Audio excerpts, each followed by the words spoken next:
Bonjour, Dany Marquis. Dany, je suis très très heureux que tu sois notre quatrième intervenant pour ces interviews Vivons Cru. Alors pour ceux qui ne connaissent pas Dany Marquis, Dany qui va nous raconter un petit peu son parcours. Dany est le rédacteur en chef et directeur du Chou Brave, un magnifique magazine, le seul magazine dédié à l'alimentation vivante. Mais qui parle aussi de nombreux sujets, outre l'alimentation vivante, qui parle de santé, qui parle de la vie, de naturopathie et bien sûr de tout cet univers qu'on aime tant avec tous les personnalités qui en font partie. Et Dany gravite autour de toutes ces personnalités, notamment on peut citer Irène Grosjean, Nelly Grosjean, Marie-Sophie L et toutes ces belles personnes. Donc, moi, j'avais très envie de te donner la parole aujourd'hui, Dany, parce que on te voit beaucoup sur les réseaux sociaux, tu interviens régulièrement, et souvent, c'est toi qui donnes la parole aux autres. Tu as fait une très très belle interview récemment avec Tal Chaleur, qui est sur YouTube, et je trouve que tu as une grande sensibilité et c'est très beau la manière dont tu permets aux autres de prendre la parole. Et j'ai trouvé que c'était intéressant pour une fois de te donner la parole à toi et de nous raconter un peu qui était Dany, quel était ton parcours, comment tu étais arrivé à l'alimentation vivante, de quelle manière ça a changé ta vie. Et peut-être on peut commencer par le commencement, c'est-à-dire comment s'est passée cette première rencontre avec le cru dans ta vie? Déjà, merci Tom de me recevoir, de m'avoir fait cette proposition. Bonjour tout le monde, à tous ceux qui nous regardent sur... c'est pour le groupe Vivons Cru, si je dis pas de bêtises. Exact. Ma première rencontre avec le cru, elle a été hyper simple en fait. J'étais en train de discuter avec une de mes amies au téléphone et c'est vrai que c'est une personne qui a souvent des lubies, qui va détricoter certains sujets à fond pendant quelques temps. Et là, elle m'appelle, me dit, mais oh, j'ai découvert quelque chose de génial, il faut absolument que je t'en parle. Puis moi, dans ma tête, je me dis, mais quelle va être sa nouvelle lubie du moment? Et là, elle me dit, oui, j'ai découvert un gars qui fait des jus. Et je me suis arrêté net. L'heure d'après, j'allais acheter un extracteur de jus. Tout simplement. Et je me suis dit, mais en un claquement de doigts, j'ai dit, c'est ça que je dois faire. C'est là que je dois aller. Il s'était passé 2-3 petits événements dans les mois précédents ce jour-là, et c'était dans la continuité. Les autres événements étaient plus de l'ordre psychologique, émotionnel, spirituel. Et quand elle m'a parlé de ça, alors que j'étais à la recherche de absolument rien du tout au niveau physiologique ou au niveau alimentaire, quand elle m'en a parlé, j'ai foncé au magasin en leur disant, mais vous avez des extracteurs de jus, vous savez ce que c'est? Et j'ai une vendeuse, très gentille vendeuse, qui m'a dit, oui, je crois savoir de quoi vous parlez. Il me semble qu'il y en a un tout au fond, là-haut, sur l'étagère. Et il y avait qu'un seul modèle, je l'ai acheté. C'était un modèle pas très perfectionné. Et je suis rentré chez moi, je suis passé au magasin bio du coin, j'ai fait la réserve de fruits et de légumes et j'ai tout essayé, j'ai tout mis dedans et j'ai pas pu m'arrêter. Ça, c'était la première rencontre avec le cru. Et après, petit à petit, les choses se sont faites. Je suis tombé sur la vidéo d'Irène Grosjean que le Chou Brave avait fait bien avant que j'y sois. Et une chose en entraînant une autre, j'ai pris rendez-vous avec Irène et tout a suivi son chemin en fait. En 2011, j'ai commencé à voir les lumières qui se sont rallumées et le reste n'a été juste pour moi qu'un chemin très tranquille et hyper logique. Hein. Je suis allé step by step, j'ai commencé à retirer déjà je mangeais pas plus beaucoup de viande. J'ai commencé à retirer tout ce qui était pain, pâtes, les produits laitiers, etc. Mais toujours tranquillou, simplement, sans me mettre de barrières ou de restrictions. Ça s'est fait absolument naturellement. Et puis, tu vois, 8 ans après, J'y suis toujours, et puis maintenant, je m'occupe du magazine qui en parle. Donc, Alors, on va y venir, on va bien sûr parler du magazine, mais je voudrais revenir un petit peu sur toi et ce cheminement.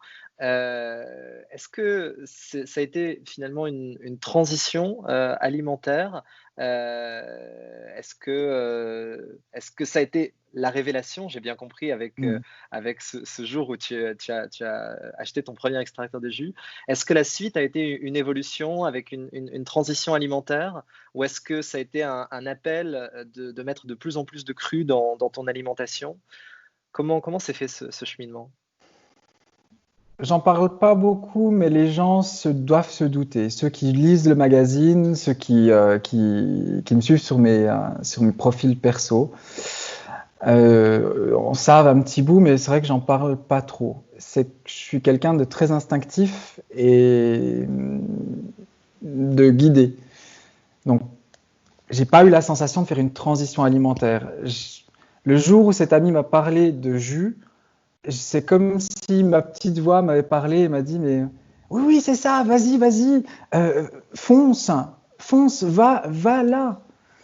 Et tout ce que j'ai fait, donc toutes les transitions que j'ai entamées, j'ai pas pris le temps de les réfléchir, hein.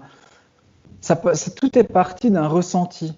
J'ai pas eu besoin de me poser la question ou de regarder 25 000 vidéos, de lire des tonnes de livres ou de consulter plein de gens ou de faire des stages. J'ai honte à dire, mais avant d'avoir le magazine, je n'avais fait aucun stage dans l'alimentation vivante. Aucun. Aucun. Et d'ailleurs, dans mon entourage, à part cet ami qui s'était mis au jus, qui continue aussi, mais qui a continué son chemin alimentaire d'une façon un peu différente, j'étais un peu seul, mais je me sentais pas seul. Je suis quelqu'un de vraiment très instinctif, hein. Je peux pas dire autre chose. C'est quelque chose qui s'explique pas. Et ça m'arrive encore des fois de remettre en question cet instinct et par exemple, l'autre jour, j'étais invité à un repas, il y avait de la viande, j'ai goûté. Bon, j'ai fait une tête bizarre, je n'aime plus ça du tout, c'est pas bon. Et j'ai pas eu besoin. J'ai un peu un extraterrestre par rapport à ça. J'ai fait mes premiers stages en alimentation vivante parce que j'allais faire des articles dessus. J'ai pris le temps de ressentir les choses. Enfin, je prends pas vraiment le temps en général, mais c'est arrivé tout seul. J'ai pas de clé, j'ai rien à raconter là-dessus parce qu'en fait, c'est vrai, ça s'est vraiment fait naturellement. Et c'est devenu une part intégrante de ta vie aujourd'hui, le cru? Est-ce qu'aujourd'hui c'est 100% ou quasiment de ton alimentation? Est-ce que c'est encore un va-et-vient? Comment tu perçois ça aujourd'hui? C'est pas un 100%. J'ai un peu de peine avec les étiquettes. Parce que c'est d'ailleurs aussi pour ça que j'ai ouvert la ligne éditoriale du magazine. Parce que pour moi, la direction qui a été prise en 2011 quand j'ai rallumé les ampoules aux étages supérieurs, ça a été juste d'aller mieux. Pas d'aller bien, mais d'aller mieux. Les gens qui parlent de bien-être, ça m'enquiquine un petit peu. C'est vrai que je parle souvent de mieux-être. Et mon objectif était toujours d'aller mieux, mieux, mieux, mieux, mieux. Le cru est à 80% mon mode alimentaire, des fois 100, des fois 70, des fois. Enfin, mais après, c'est pas mon mental qui me drive. Ça dépend dans quelle situation je suis, que je sois invité ou que je sois en rade de munitions et de fruits et de légumes dont j'ai envie. Ça dépend aussi dans quelle situation émotionnelle je suis. Ça dépend de tellement de choses. Ça dépend aussi de ce que j'ai réussi à dealer. Parce que est-ce que l'endroit où je me trouve, est-ce que je vais pouvoir me fournir avec les aliments dont j'ai envie? Ben, des fois, non.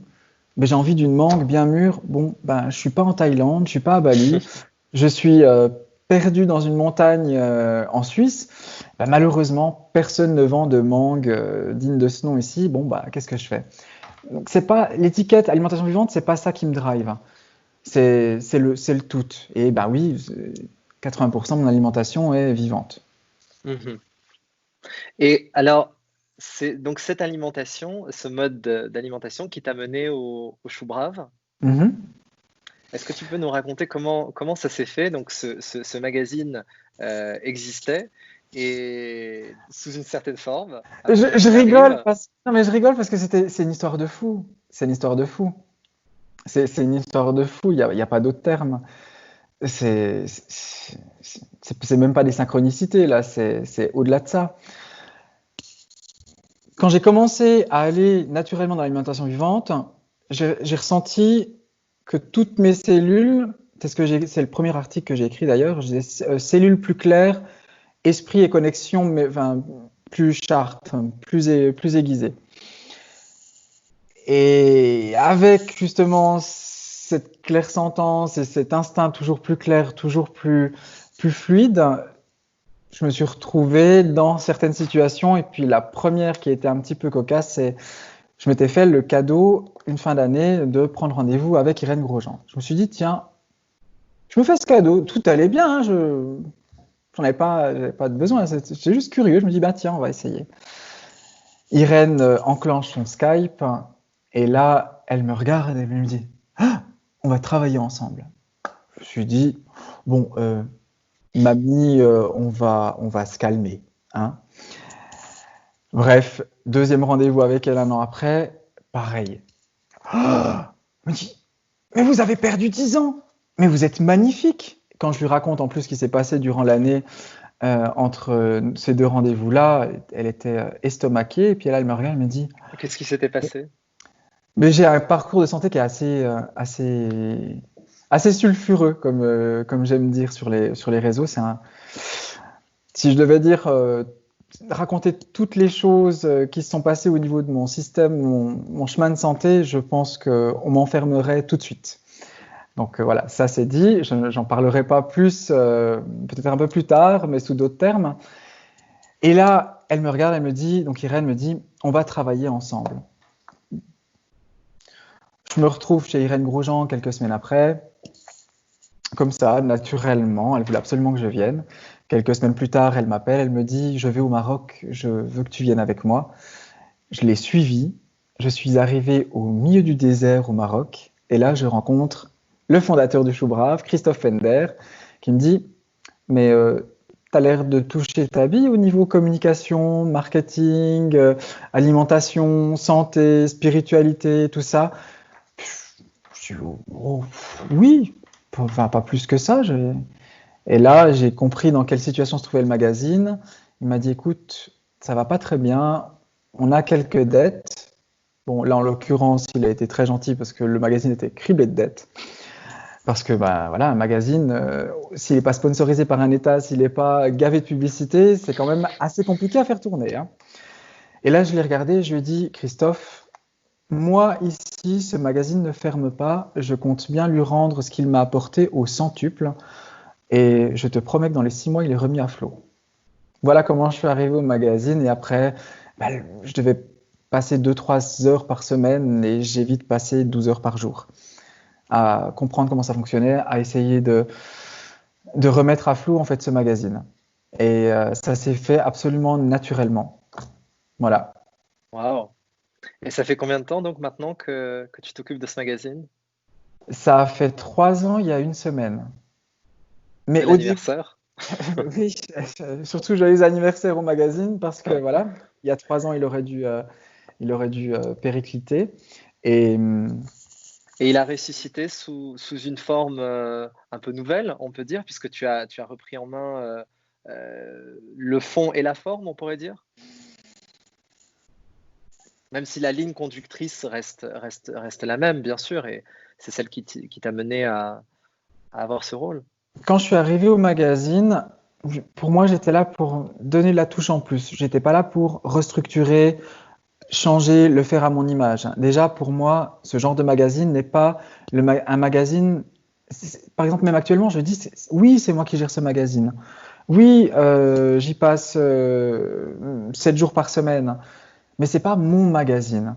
Et dès quand je suis arrivé dans l'équipe, je suis arrivé très discrètement par la porte de derrière, essayer de comprendre un peu comment ça se passait, essayer d'amener des idées, d'améliorer, parce que ce magazine, ça faisait déjà quelques années qu'il tournait tout seul. Il n'avait pas besoin d'un sauveur qui vienne rebâtir et réinventer la roue. Donc petit à petit, j'ai commencé à améliorer une petite chose là, améliorer une petite chose à gauche et à droite. Et là, petit à petit, j'ai commencé à le prendre en main, mais vraiment en respectant toutes les personnes qui étaient là à l'interne. Je ne me suis pas séparé de qui que ce soit. Ce sont simplement les personnes qui ont décidé après de partir ou d'arriver ou de changer de poste. Et puis, ça s'est fait absolument naturellement. Donc, je suis pas arrivé comme un bulldozer à tout reconstruire. J'ai pris le temps de ressentir quel était le lectorat, parce que moi, c'est pas mon métier. Je viens pas de ce monde-là. Je viens pas du, je suis pas journaliste. Je suis pas rédacteur en chef. Je fais 25 fautes d'orthographe à la page. J'en ai Voilà. pas vu une seule dans le magazine, en tout cas. Non, parce que pour moi, c'était hyper important qu'il soit le plus clean possible. Donc au départ, on n'avait vraiment pas les moyens de s'offrir les services d'une correctrice orthographique. Je l'ai demandé, demandé, demandé. J'ai dit, oh, le jour où j'ai les moyens, le jour où j'ai un petit peu de budget, je le mettrai là-dedans. Mais en attendant d'avoir le budget, j'ai fait avec les moyens du bord. Donc, c'est-à-dire appeler une amie qui est très forte en orthographe. On avait Michel à l'interne qui était bonne en orthographe. Puis on était 4-5 à relire, à relire. Moi, j'en voyais aussi, parce il y avait quand même pas mal de fautes. Et au final, on arrivait à se retrouver avec que 5-10 coquilles par magazine. Donc moi, c'était encore trop. Et puis comme j'ai la chance d'être vraiment bien guidé, je suis l'homme certainement le plus chanceux sur Terre. Euh, j'ai reçu le CV une fois d'une personne, alors que d'habitude j'avais l'habitude de répondre négatif. Enfin, je dis, ben non, on cherche personne, on est une équipe de bénévoles, on n'a pas les moyens de payer qui que ce soit. Et là, j'ai reçu le CV sans ouvrir, je l'ai tout de suite mis de côté. Et 3 mois après, j'ai eu la possibilité, j'avais juste ce qu'il fallait pour corriger le magazine et je me suis dit, tiens, je vais me prendre une correctrice orthographique pour ce numéro-là et waouh, on va pas passer des heures et des heures et des heures à relire ce magazine. Et là, j'ai une petite voix qui m'a dit, va ouvrir le CV que tu as reçu il y a 3 mois en arrière que tu as mis de côté. Et là, j'ai ouvert le CV et c'était une correctrice orthographique pro qui a bossé en maison d'édition pendant plus d'une dizaine d'années, qui, comme par hasard, habitait à 2 rues de l'adresse officielle du magazine. On a eu un super feeling et maintenant c'est mon assistante depuis 2 ans. Margot, dont je pourrais pas me passer en fait. Voilà. Génial.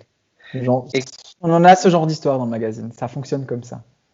et moi, je sais aussi que tu t'es beaucoup attelé à l'apparence du magazine. C'est devenu un véritable petit objet dont le graphisme, notamment des couvertures, à chaque fois est extrêmement travaillé, sophistiqué et donne une vraie personnalité à chaque numéro.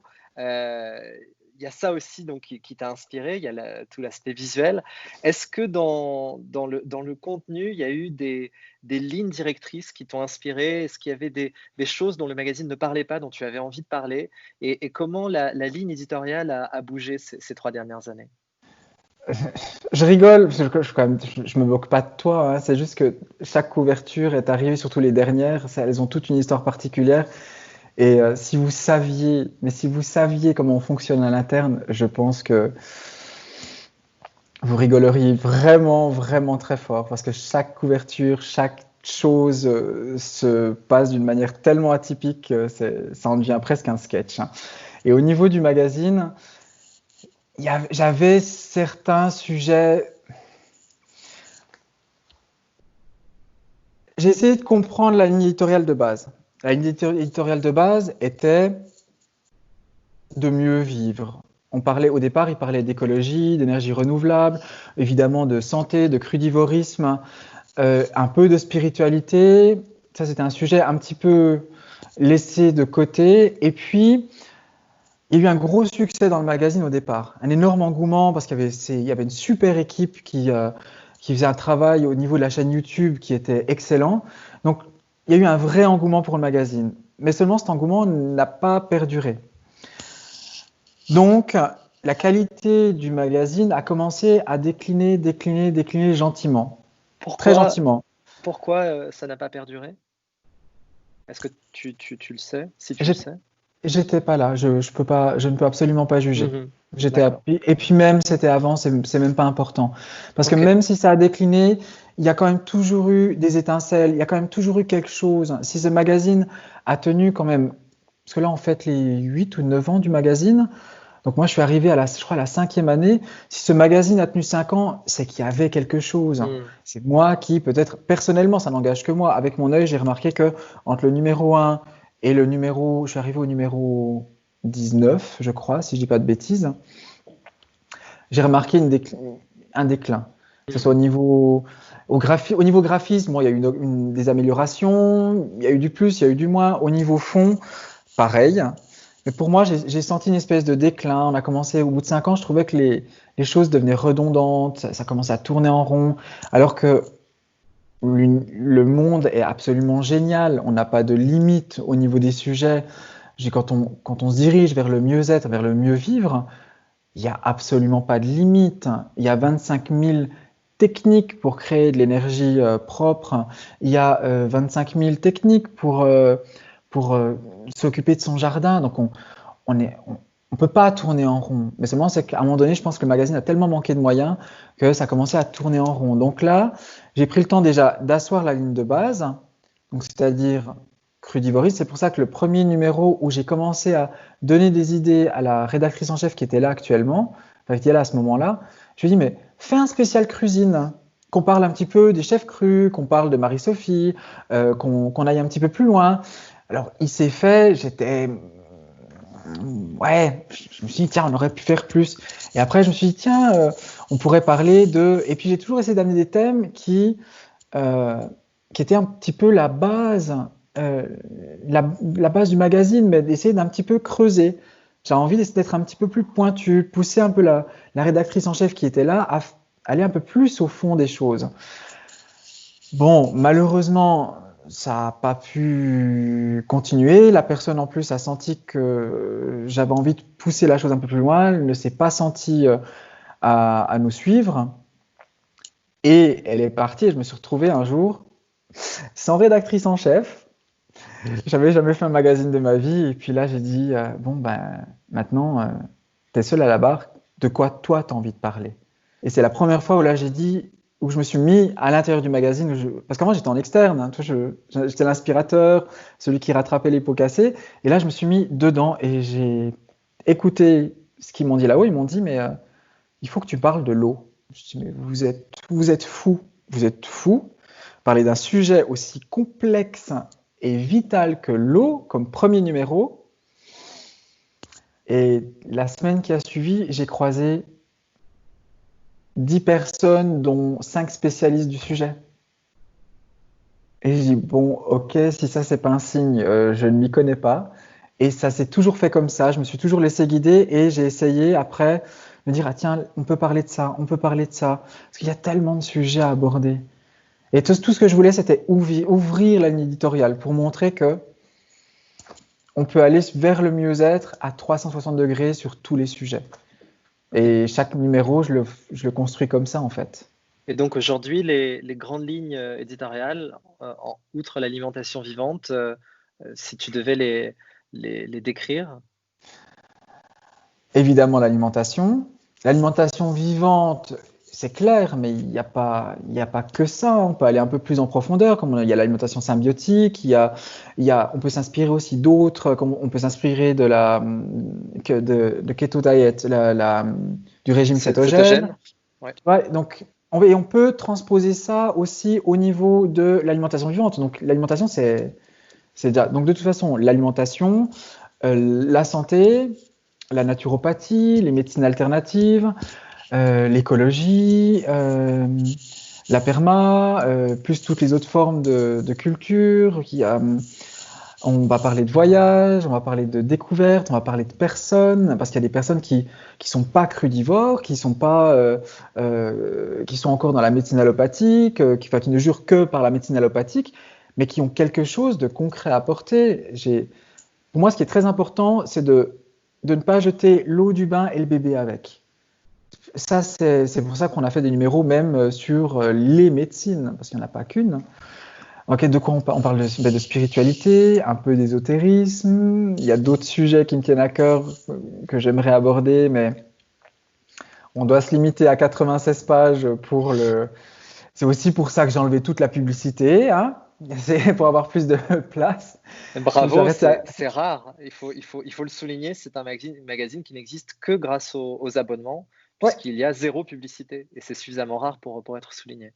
grâce aux abonnements, grâce aussi aux personnes qui ont compris que acheter un livre sur la boutique du magazine ou à la FNAC, ça n'avait pas la même répercussion. On ne crée pas des vidéos comme la vidéo d'Irène Grosjean qui coûte plusieurs milliers d'euros. On ne l'a pas fait comme ça. On a eu la chance à ce moment-là, je dis on malgré que je ne sois pas, j'étais pas encore là, on a eu la chance d'avoir Yann Deva qui a fait un travail exceptionnel, on a eu la chance d'avoir Karine Fung qui a été là, on a eu la chance d'avoir Christophe Fender, on a eu la chance d'avoir Irène Grosjean qui était là, dispo, parce qu'après cette vidéo, elle l'a moins été. Et on a eu la chance d'avoir toutes ces équipes là autour. Donc il a tourné grâce à ça. Et puis, on sait pas par. Même moi, je ne sais pas comment ce magazine tourne, mais il tourne.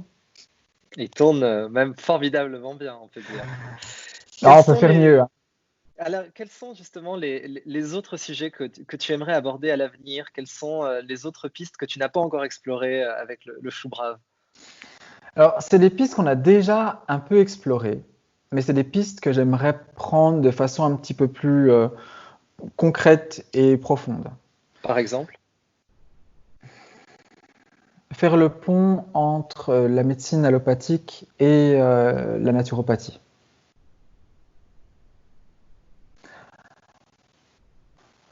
On va certainement me traiter de, de vendu, mais comme je dis toujours, c'est vrai quand j'ai décidé de faire le magazine, ce numéro sur la médecine, sur les médecines, je l'ai appelé Médecine et compagnie, parce que je ne savais pas comment l'appeler, je me suis dit allez, on va appeler ça comme ça.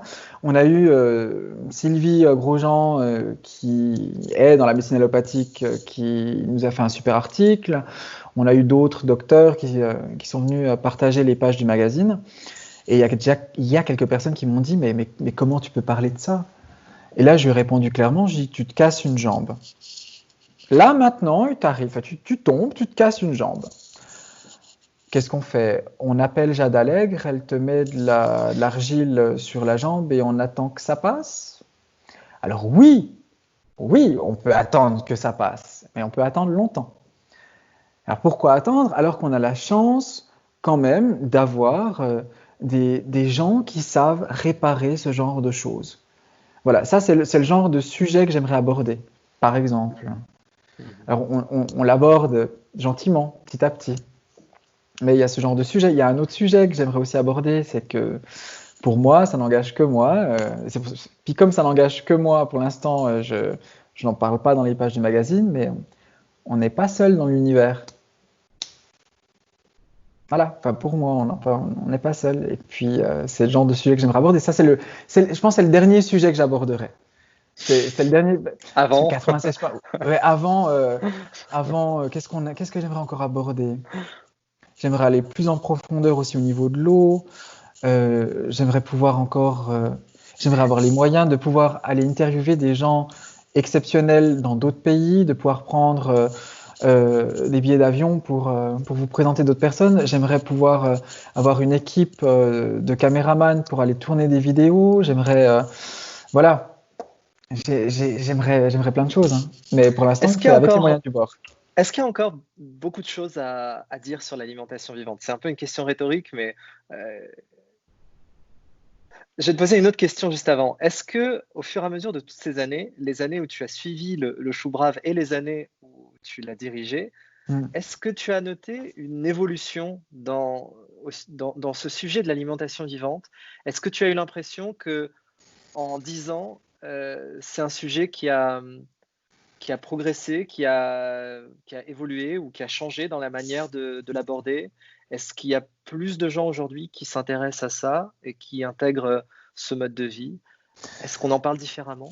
Est-ce que je peux juger de ça? Parce que je n'arrive pas à dire, est-ce qu'il y a eu une évolution au niveau du sujet ou est-ce que c'est simplement moi qui, au cours de mon évolution, vois les choses différemment? Il faut savoir que l'alimentation vivante, elle date pas d'hier, hein. On a eu des super articles sur l'histoire de ce mode alimentaire-là. Est-ce que dans ces 10 dernières années, alors déjà, est-ce qu'il y a quelque chose à dire encore sur cette alimentation-là? Oui, parce que tout est en mode, tout est évolution. Le jour où l'évolution s'arrête, la chose meurt pour moi ou passe sur un autre plan, plutôt passe sur un autre plan. Et il y a toujours quelque chose à dire, parce qu'on n'est pas tous au même stade de développement. On peut répéter en plus 10 fois la même chose, si elle est dite de 10 personnes ou de 10 façons différentes, elle va nous apporter toujours quelque chose de différent. Donc il y aura toujours quelque chose à dire sur l'alimentation vivante. Est-ce qu'on parle de l'alimentation vivante de façon différente qu'avant? Oui, et heureusement. Mais comme on en parle maintenant dans les masses médias, ou dans les masses médias, parce que oui, il y a faut quand même se rendre compte qu'il y a de plus en plus de médias. On a eu une émission sur France 2, il y a eu Arte qui en a parlé, il y a qu'est-ce qu'il y a eu encore en francophone, beaucoup plus de chaînes YouTube qui en parlent, il y a des journaux aussi. Mais ce qu'ils disent maintenant, et c'est les choses qui ont déjà été dites par maintenant des piliers du cru. C'est juste que notre évolution dans ce mode alimentaire est en cours. Est-ce que Mais tu as l'impression qu'il y a de plus en plus de gens qui viennent? oui, clairement. Clairement. Mais je pense qu'il y a de plus en plus de gens qui viennent parce que maintenant, on a la chance d'avoir un ordinateur, un téléphone et de pouvoir se faire inspirer autant que l'on peut être ouvert, hein. Donc oui, il y a de plus en plus de personnes et il y a de plus en plus de livres sur le sujet. Donc oui, oui, bien sûr, hein. Est-ce Et que les tu as gens sont l'impression, est-ce que tu as l'impression que la période qu'on vient de traverser permet et permettra à encore plus de gens de s'ouvrir à ça? Je pense que cette période a permis aux gens de s'ouvrir tout court, hein. Voilà. Et puis maintenant, il y a des gens qui se sont ouverts sur d'autres sujets. Je vois même dans mon entourage, parce que j'ai une grosse partie de mon entourage qui fait pas partie de ce milieu-là, et je les vois s'ouvrir, et je les ai vus s'ouvrir pendant cette période-là. Alors, il y en a une partie qui sont venus, qui m'ont dit, ah mais tu tiens pas un magazine maintenant? Oui, ça fait des années là quand même. Ah mais de quoi tu parles? Alors oui, il y a une partie qui s'intéresse à l'alimentation vivante, à la naturopathie et à ce mouvement-là. Mais il y a aussi d'autres personnes qui sont simplement ouvertes sur d'autres sujets un peu plus basiques. Donc je préfère juste parler d'ouverture. Et puis après, je sais que ces personnes-là, plus tard, elles vont certainement traverser et prendre avec eux quelques clés de l'alimentation vivante et de la naturopathie. Ou tout prendre et tout garder et rester crudivore à 200% toute leur vie. Le lien entre l'alimentation vivante et la santé, l'immunité, c'est une évidence pour toi? Clairement. Clairement. C'est une roue. J'ai remarqué que 95% des gens qui arrivent dans l'alimentation vivante, c'est soit par un inconfort, soit par un gros problème de santé. Et c'est un constat qui me fait pas plaisir, mais c'est tel quel. Ou alors c'est une personne de l'entourage très proche qui a eu un inconfort de santé. C'est comme ça que les gens arrivent dans l'alimentation vivante. Donc oui, c'est quasiment indissociable au départ. Et puis après, ça devient un mode de vie. Mmh. En tout cas, pour moi, de ce que je peux remarquer chez les lecteurs ou chez toutes les personnes que je rencontre. Et chez toi, personnellement, qu'est-ce que ce mode de vie a changé?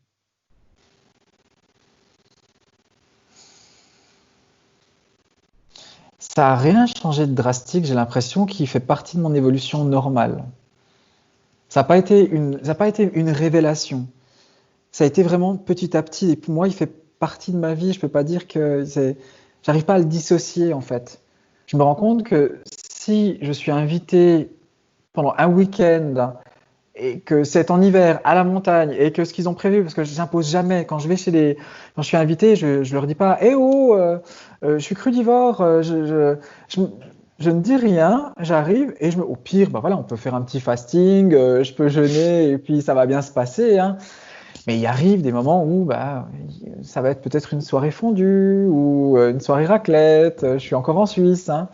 Donc, Et alors, comment tu fais dans ces cas-là? dans chaque situation, j'essaie de prendre le meilleur de la situation. Faut pas oublier qu'il y a des gens qui se nourrissent de prana. On peut, on se nourrit de prana en permanence. Même quand on mange cru ou pas cru, on se nourrit aussi de cette énergie-là. On se nourrit aussi de l'énergie des autres, de notre entourage. Donc, quand je me retrouve dans cette situation-là, déjà, je demande pardon à mon estomac et à mon système digestif. Je lui dis, mon chéri, là, il va falloir que tu assures. Hein, je sais que tu n'as pas l'habitude, mais on va y aller.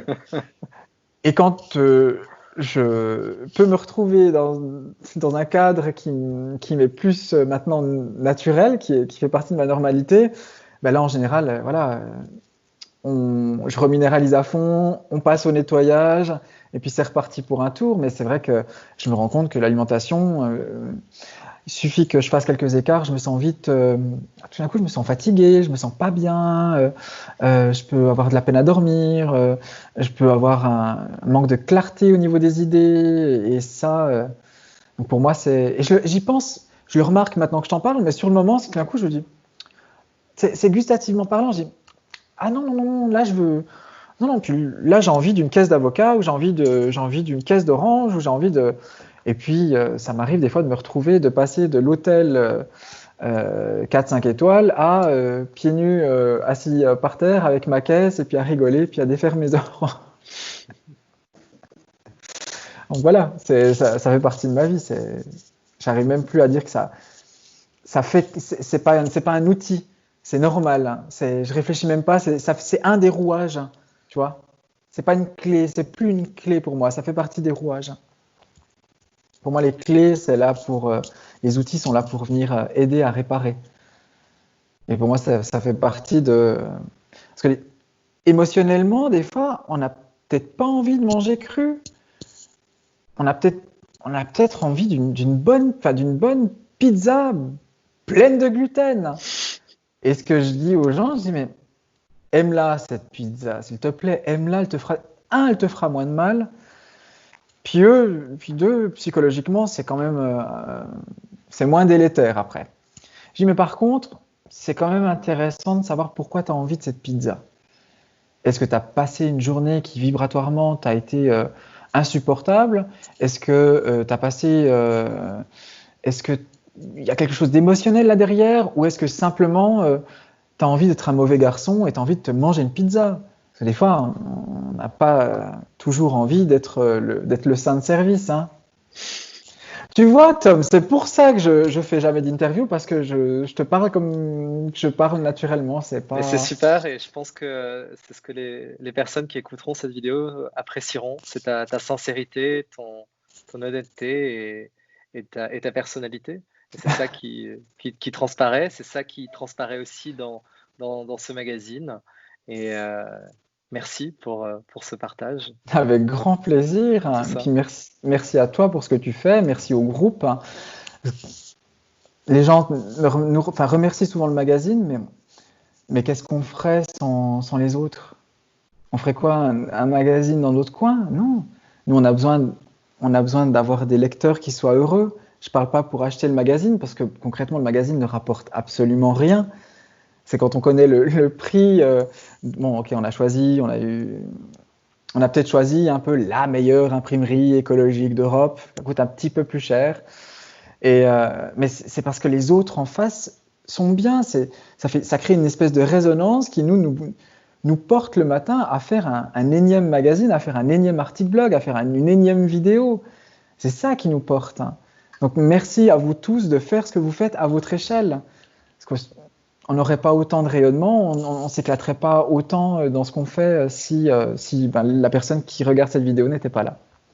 Ah oui, et c'est grâce à eux que le magazine existe. Et pour ceux qui ne le connaissent pas encore, je vous invite de tout cœur à le découvrir, ce chou brave, à vous abonner et à découvrir les magnifiques articles qui y figurent. Et Dany, encore un grand merci pour ce partage, pour ce moment qu'on a passé ensemble et j'espère à très bientôt. À très bientôt, Tom. Merci beaucoup.